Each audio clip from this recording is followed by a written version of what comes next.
పున్నాగా ఈ పూలమాల కూడా తీసుకెళ్లి పూజ గదిలో పెట్టిరమ్మా. అలాగే అమ్మా.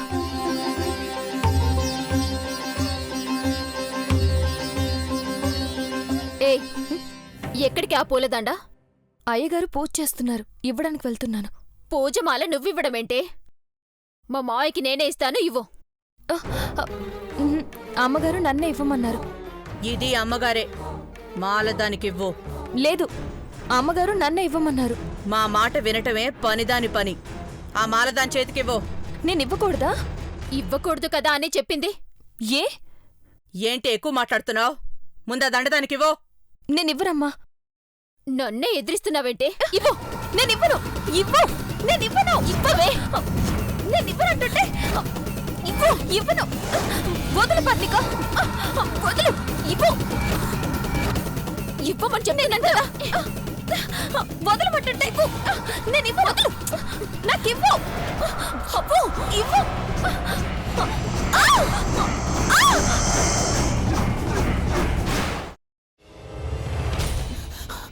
నువ్వు ఇంకేమన్నా చెప్పాలా? ఇంకేమన్నా అబద్ధం చెప్పాలనుకుంటే చెప్పేయి. నేను చూడాలనుకుంటున్నాను నన్ను మోసం చేయడానికి నువ్వు ఎంత నీచానికి దిగజారగలవు అని. ఎందుకు ఆలియా, ఎందుకు నువ్వు ఇలా చేసావు? నీకు తెలుసు కదా నానమ్మ తర్వాత నీ ఒక్కదానిని కదా నేను పూర్తిగా నమ్మేది. ఏమన్నావు నువ్వు? ఈ మధ్య అన్నిటినీ మర్చిపోతున్నావా? అది చాలు. వాటిలో ఉన్న శక్తి విషయాన్ని గ్రహించి మనకు వివరిస్తాయి.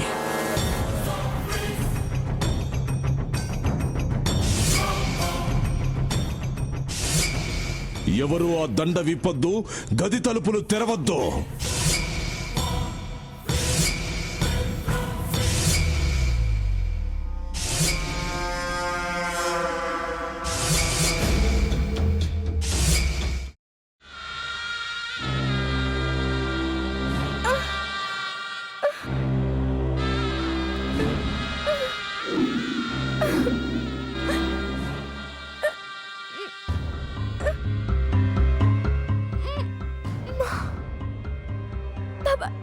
వద్దు బాబాయ్, నేను చేయొద్దు బాబాయ్, ప్లీజ్ బాబాయ్.